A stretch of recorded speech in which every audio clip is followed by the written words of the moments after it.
When the Cold War began, the world prepared for a nightmare that never came. Nuclear winter. Governments and civilians alike scrambled to design shelters that could withstand not just radiation, but months of isolation, power loss, and brutal cold. Out of that global tension came one of the most overlooked engineering triumphs of the 20th century. A shelter design so efficient and resilient it could survive a blizzard without external heat or modern materials. For the next minute, we're diving deep into the forgotten Cold War survival structure that didn't just protect against bombs, but also rewrote the rules of how to stay warm and alive when nature turned hostile. The Cold War's obsession with survival birthed a new kind of shelter. By the early 1950s, with both NATO and the Warsaw Pact building up nuclear arsenals, governments realized that fallout wasn't the only threat. Survivors of a potential strike would face freezing temperatures, food shortages, and power blackouts. A reliable shelter had to maintain warmth without electricity, ventilation, or fuel supplies, all while being simple enough for ordinary citizens to build in their backyards. Enter the earth-sheltered design, a concept borrowed from ancient civilizations and refined during the Cold War for modern survival. Engineers in the United States, Canada, and the Soviet Union began experimenting with shelters built partially or completely underground.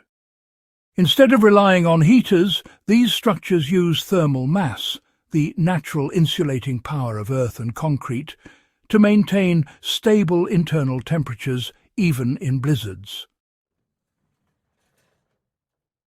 The idea was deceptively simple. Bury the shelter deep enough to escape the fluctuations of surface weather, yet design it with proper airflow to prevent suffocation. Once sealed, these bunkers could stay at around 50 to 55 degrees Fahrenheit or 10 to 13 degrees Celsius, year-round, warm enough to prevent freezing, cool enough to survive the summer. What made these shelters revolutionary was, honestly, their use of the ground itself as a heat reservoir.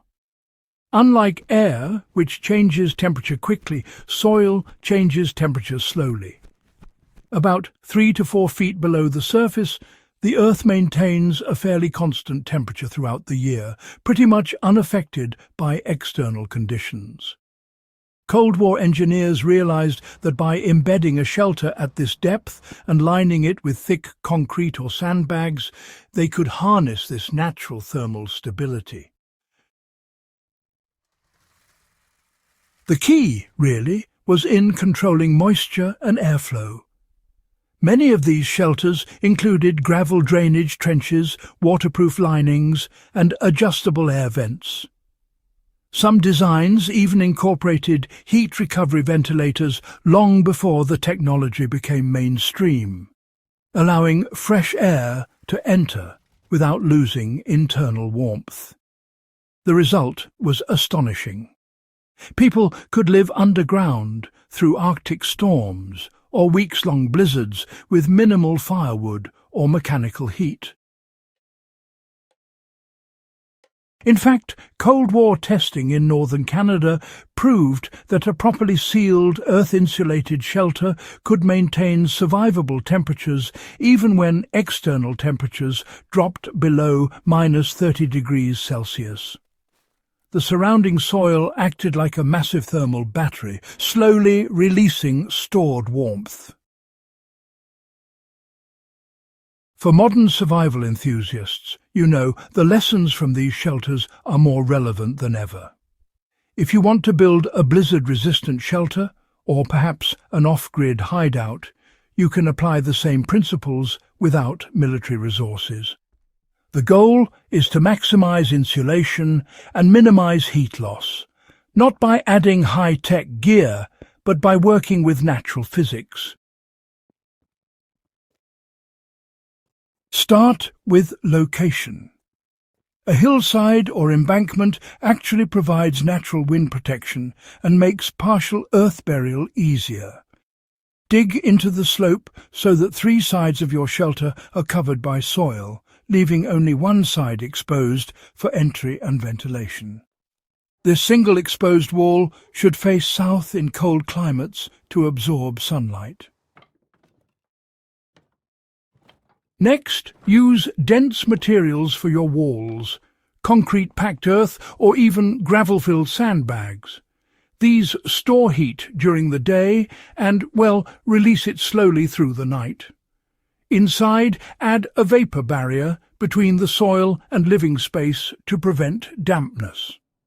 For ventilation, 2 simple ducts, a low intake and a high exhaust, can circulate air naturally through convection, the same way Cold War engineers achieved airflow without fans.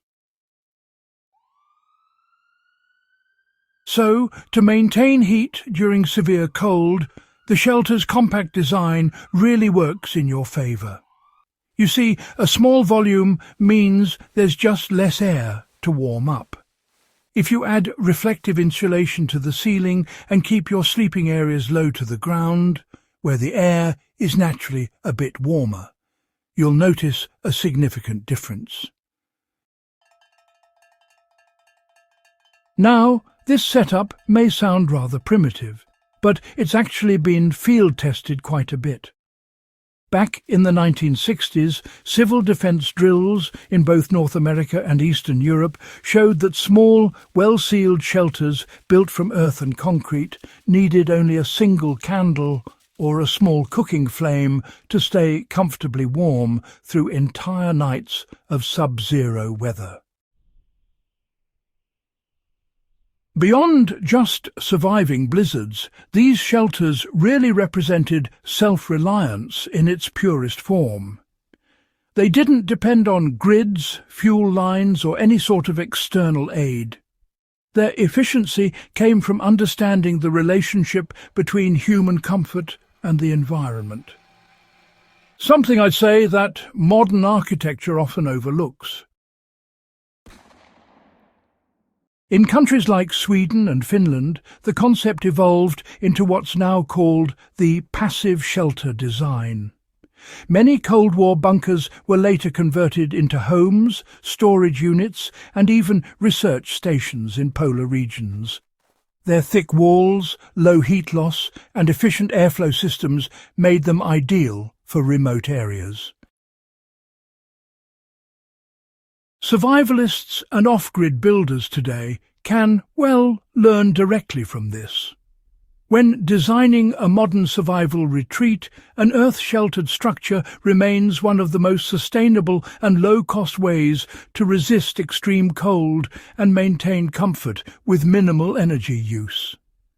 Even a small backyard root cellar or storm shelter can use the same principles: deep placement, tight ceiling and controlled airflow to maintain warmth through the winter. You can even test this concept on a small scale, you know. Build a trial shelter with straw bales and a thin soil cover. Measure the temperature inside during a cold night. You'll be surprised how stable it remains compared to an above-ground tent or cabin. That's the same principle Cold War engineers trusted to protect civilians through the worst-case scenarios. The real legacy of Cold War shelters is their timeless practicality. While many of these bunkers now sit abandoned, overgrown or sealed, their lessons are far from obsolete.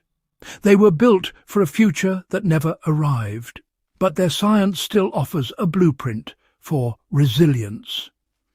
In a world increasingly vulnerable to power outages and extreme weather, the humble, earth-sheltered Cold War shelter may yet prove to be the most enduring survival technology ever created. For historians, it's a testament to human ingenuity under fear. For survivalists, it's a reminder that sometimes the smartest solutions come from the ground beneath our feet. If you found this deep dive into forgotten Cold War engineering useful, make sure to subscribe to In the Beginning for more explorations into the practical survival technologies history left behind. Share this with a fellow history enthusiast or off-grid builder. You might just inspire someone to rediscover the shelter that defied blizzards, bombs, and time itself.